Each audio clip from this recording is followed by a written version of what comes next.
مرحبا والله ایvar باش السر مالپرا منا یوتیوبی آمد دیجله کردی جارا اولا موشانه کی دکن لتیک توکی جی و لسر یوتیوبی ام خوازن که جنها پیدا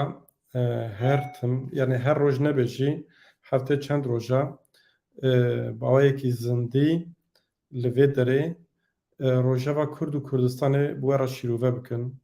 روشچیه لکردستان لباکور لباشور لروجاوا روجلات روشچیه می هول بدن کل سر وان مجران نقاش بکن و امی دقیقی از میکروفون آواج عیار بکن هر وان وجی دکارن پرسه خوب بشینن اگر اون پرسه خوشان ام دکارن لسر وان پرسه نقاش بکن ام دکارن برسه بدن پرسه نوه و از هیوی دارم که ام تنی بکردی بگم دارم بگو کردی بکرمانجی هر وها کسی که دخوازند کارم سورانی جی و دیسات کارن زازاکی جی پرسیم خو بنویسن اما هول بدن برسف بدن ایرو السر مالپرا منا یوتیوب یا ترکی وشان کر و دوی وشان دان ابعصا روش الباشوری کردستانه و پارتین باشوری کردستانه پارتین روجلات کردستانه که ji ser axa rojelat hatin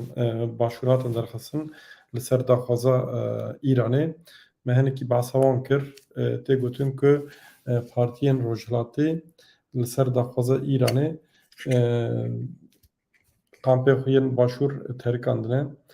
û hûn dizanin ki Îran ev demek e ji rêveberiya Hewlêrê Başûrê Kurdistanê û rêveberiya Iraqê dixwast ku partiyên Başûrê Kurdistanê kampê xwe biterikînin û çekên xwe deynin û Fuad Hussein Wezîrê Karê Derve ya Iraqê hema demê de bi xwe jî yek payê bilindên PDK ye îro saetê êvarê de daxuyaniyek da û got me wan partiyên rojhilat ji kampê Başûr derxistiye her wiha Nêçîrvan Barzanî bi daxuyaniyek da û got di navbera me û Iraqê de navbera me û Îranê de saziyek heye saziya çi saziya emnî yani saziya ewlekariyê navbera Rêveberiya Başûrê Kurdistanê û Îranê de heye û ev sazî tê cem hevdû her wiha li ser rewşa ewlehiyê nîqaş dike Nêçîrvan Barzanî dibe tiştên ku ewlehiyê eleqedar dikin em hevra organize dikin yani werxuye ye ku Rêveberiya Başûrê Kurdistanê jî partiyên rojhilat li hemberî Îranê neparast û hûn gerek ji vir derkevin tiştek wisa niha xuya dike Îran hetanî 19 Îlûnê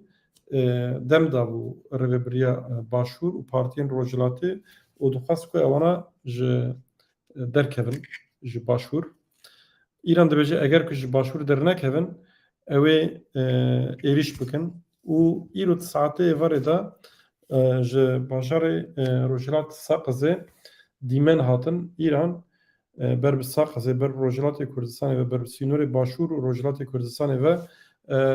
leşkerê xwe dişîne hêzên xwe yê eskerî dişîne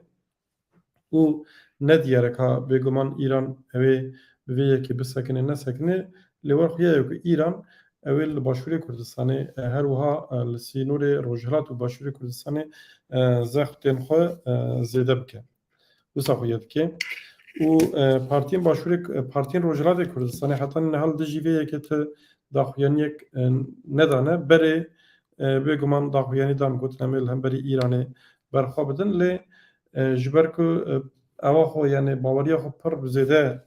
Rêveberiya Başûr hanîne di wî alî de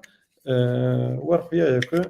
ew jî naxwazin di navbera wan û Îranê de û di navbera wan û Rêveberiya Başûrê Kurdistanê de şer û pevçûnek derkeve lê serokê pejekê siyabet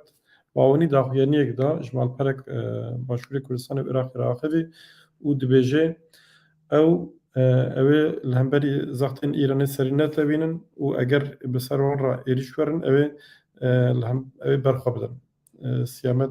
Moînî jî wisa dibêje niha rewş bi vî rengî ye û serokê yenekê bafil Talebanî hûn dizanin demeke li Iraqê ye û bafil Talebanî li wê derê bibore li Îranê ye li wê derê bi rêveberiya Başûr re bi rêveberiya Îranê re daaxive û diyar nîne ku di navbera wan de peymanek çêbû çê nebû. Di navbera Başûr û Bexdayê de jî pevçûn henin û di nav yani pevçûnên siyasî henin û heyetek li wê derê ye li Başûrê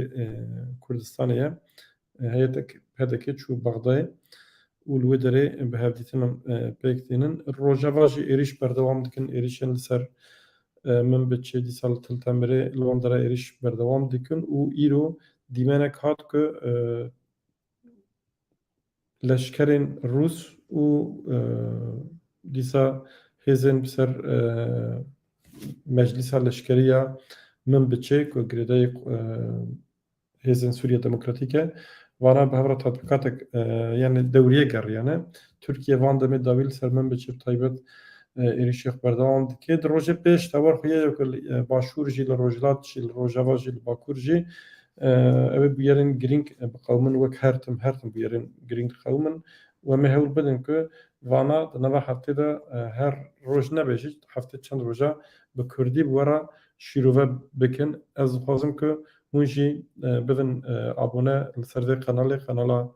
Amed Dicle Kurdî ya YouTubeê û di vê weşanê hem dem di TikTokê de bikin hem jî di YouTubeê de vê weşana xwe bikin ku hewl bidin rojevê bi awayekî zindî bi we re binirxînin. Bêguman evekê masiyê teknîkî jî çêbin. Lez hêvîdar im ku em bi hev re vana çareser bikin. Teqrîben li gorî saeta Kurdistanê deh û nîv belkî cara 11 jî li gorî rewşê em ê weşanên zindî vekin. Berê jî hûn dikarin di şîroveyan de pirsê xwe binivîsin li ser bûyera pirsê xwe binivîsin. Ez jî hewl bidim ku van pirsê we re amade bikim û bersiv bidim. Eger berê we nenivîsin jî dîsa bi awayekî zindî dema me dest bi weşanê xwe kir hûn dikarin pirsê xwe binivîsin û em van pirsa binirxînin. Her wiha hûn dikarin şîroveyên xwe jî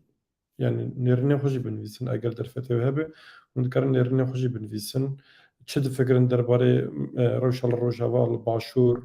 li Başûr niha qeyrana aborî heye qeyrana siyasî heye dîsa li aliyê din